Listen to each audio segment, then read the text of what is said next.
Tagline দেখে যা ভাবছেন তেমনটাই হয়তো হতে যাচ্ছে, এবং যে সিগন্যালস গুলো রয়েছে তাতে এমনটা হলে বাংলাদেশের ক্রিকেটে যে একটা নতুন অধ্যায়ের সূচনা হবে, সংকটময় এই মুহূর্তে একটা দারুণ সিদ্ধান্ত হবে, সে বিষয়ে কোনো সংশয় নেই। কদিন আগে বাংলাদেশ ক্রিকেট বোর্ডের ইলেকশন আপনারা দেখেছেন, এনএসসি জাতীয় ক্রীড়া পরিষদ, ন্যাশনাল স্পোর্টস কাউন্সিলের কোটায় দুজন পরিচালকের আমরা নাম শুনেছিলাম, যারা একজন এই মুহূর্তে দায়িত্বে রয়েছেন এবং অপরজন যাকে বাছাই করতে গিয়ে জাতীয় ক্রীড়া পরিষদের তাড়াহুড়োর কারণে এমন একজন যুক্ত হয়ে গিয়েছিলেন যার প্রিভিয়াস গভর্নমেন্টের সাথে খুব সখ্যতা ছিল, সেই তাকে পরবর্তীতে বিতর্ক এড়াতে বাদ দেওয়া হয়। এই খবরটা আমরা পেয়েছি। রুবাবা দৌলা পরবর্তীতে জাতীয় ক্রীড়া পরিষদ মনোনীত পরিচালক হতে যাচ্ছেন, সেই খবরটা পুরো বিশ্বের মানুষ, অ্যান্টার্কটিকাও যারা থাকেন তারা মোটামুটি জেনে গেছে। ধরুন এই ন্যাশনাল স্পোর্টস কাউন্সিল থেকে যদি মাশরাফি বিন মুর্তজাকে কোনোভাবে ক্রিকেট বোর্ডে আনা যেত বা তিনি আসতেন বা এরকম একটা লিয়াজও হতো, অনেক ধরনের মান অভিমানের খেলা আমরা দেখি পলিটিক্সে এবং সেটার বরফ বলতেও আমরা দেখি, তাহলে ওই যে একজন স্বৈরাচারের দোষর যিনি ঢুকে যাওয়ার কারণে বিতর্ক তৈরি হয়েছিল, মাশরাফি ঢুকে গেল কি সেই বিতর্কটা হতো? আমি শতভাগ নিশ্চিত ৮০% ক্ষেত্রে অন্তত বিতর্ক হতো না, আর কেউ কেউ বিতর্ক করার জন্য বিতর্ক করতেন। আলোচনা সেটা না। আমি কয়েকটা পয়েন্ট আপনাদের বলি এবং জিনিসটা ক্লিয়ার হয়ে যাবে যে বাংলাদেশ ক্রিকেট বোর্ড এই মুহূর্তে যতটুকু টাচ আমার কাছে রয়েছে যে এরকম একটা ব্যাপারে রয়েছে, এবং একই সাথে বাংলাদেশের স্পোর্টস মিনিস্ট্রি, আসিফ মাহমুদ সজীব ভাইয়ের মিনিস্ট্রিও একটা পজিটিভ টোনে কথা বলছে রিগার্ডিং মাশরাফি বিন মুর্তজা।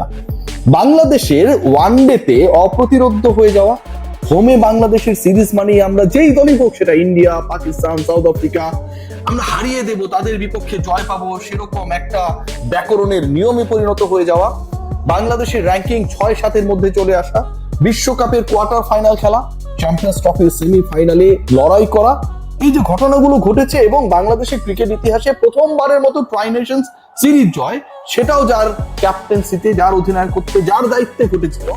ড্রেসিং রুমটা ফ্যাবুলাস ফাইভে পরিণত হয়েছিল, মুস্তাফিজরা তাসকিনরা পারফর্মারে পরিণত হয়েছিল, অসংখ্য অপশনস ছিল, পেস ডিপার্টমেন্ট একটা নতুন দিগন্তের দ্বারের সামনে উন্মোচিত হয়েছিল, সব ঘটেছিল মাশরাফি জাদুর ছোঁয়ায়।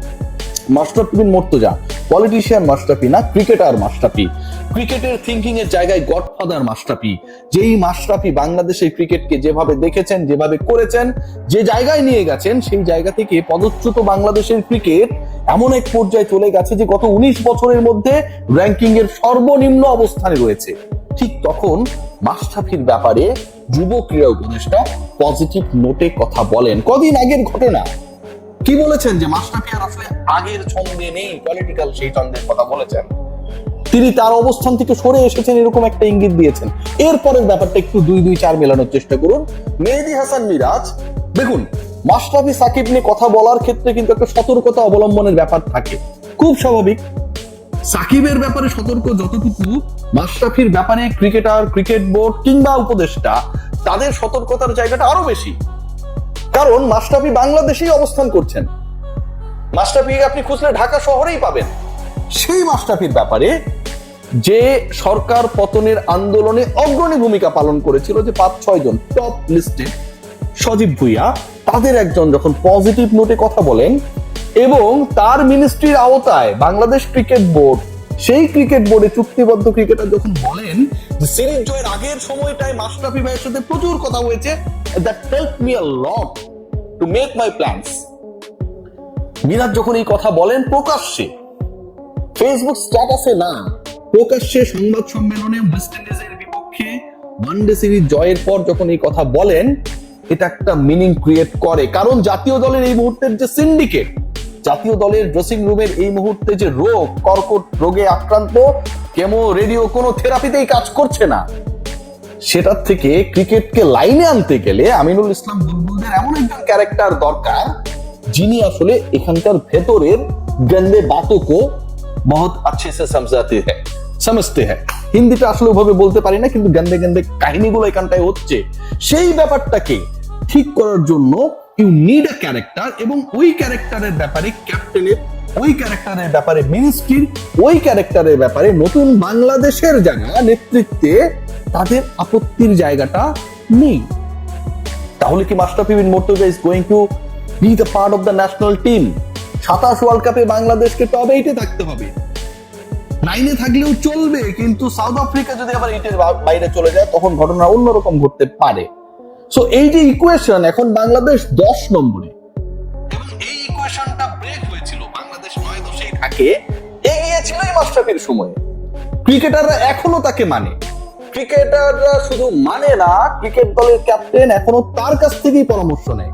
এবং সেই মাশরাফি দেশের বাইরেও না, সেই মাশরাফির ব্যাপারে দেশ পরিচালকদের বড় আপত্তির জায়গাও নেই।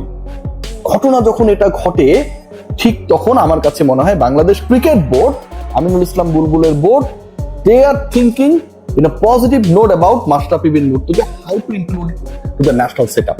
আমার কাছে মনে হয় ড্রেসিং রুমে যে সিন্ডিকেট তৈরি হয়েছে, অমুক পক্ষের ক্রিকেটার তমুক, তাকে খেলাতেই হবে, অমুকে আমাকে মানে না, তাকে বাদ দিতেই হবে। জাস্ট একবার ভেবে দেখুন যে সৌম্য সরকার, তার ব্যাপারে আমার প্রিয় বাংলাদেশের দিগ্বিজয়ী প্রধান নির্বাচক লিপু ভাই যে কথাটা বলেছেন, কি বলেছেন, যে সৌম্য সরকার বাদ পড়ে গেছে, লিটন কুমার দাস তখন ব্যাক করেছে। এই কারণে সৌম্য সরকার দলে ঢুকেছিল, কারণ লিটন কুমার দাস তখন ছিল না। এই যে লিটনের থাকলে সৌম্য থাকতে পারবে না, না থাকলে পারবে, মানে এই যে ঘটনাগুলো, এই যে ব্যাখ্যাগুলো, হাস্যরসাত্মক কথাগুলো, এগুলো যেভাবে আমাদেরকে, আমাদের ক্রিকেটকে প্রভাবিত করছে। ইনফরমেশন ক্রিকেটারকে আপনি রাখবেন কি রাখবেন না, ইটস টোটালি ইয়োর ডিসিশন। 5 জন ওপেনার নিয়েও আপনি টিম ঘোষণা করেছেন। সৌম্য সরকার না খেলেই কেন বাদ পড়লো, সেই প্রশ্নের উত্তর যদি হয় আরেকজন না খেলেই দলে ঢুকলো কারণ তিনি ক্যাপ্টেন, এই কারণে সৌম্য বাদ পড়ে গেছে, এই সায়েন্সটা ভাই বাংলাদেশের কোনো সায়েন্সের শিক্ষক বুঝবে না, বোঝাতেও পারবে না, লিপু ভাই ছাড়া এই বিজ্ঞান পৃথিবীর কেউ বুঝবে না। সো এই যে ঘটনাগুলো ঘটছে, এখানটায় দুটো জিনিস দরকার। একটা হচ্ছে ক্যাপ্টেনের ভয়েস রেইজ করা, ক্যাপ্টেনের একটা পার্ট থাকবে। ফিল সিমন্স এক জায়গায় চুপচাপ বসে থাকেন, মিরাজ বললো যে সালাউদ্দিন একা ডিসিশন নেন না, ফিল সিমন্সও নেন। আবার সালাউদ্দিন নাকি জাকের আলী অনেককে অঘোষিতভাবে ক্যাপ্টেন হবেন পরবর্তীতে, সেই নোটটাও, সেই টাচটাও দিয়ে রেখেছে। এই যে মিসকমিউনিকেশন গ্যাপগুলো, যেই গ্যাপগুলো আসলে বাংলাদেশ দলকে একটা ফুলের মালা হয়ে উঠতে বাধাগ্রস্ত করছে। ফুল আছে, সুতা আছে, কিন্তু সেই সুতাটা চেরা, গিট্টু লাগানোর কেউ নেই, জোড়া দেওয়ার কেউ নেই, ব্রেজিং করার কেউ নেই।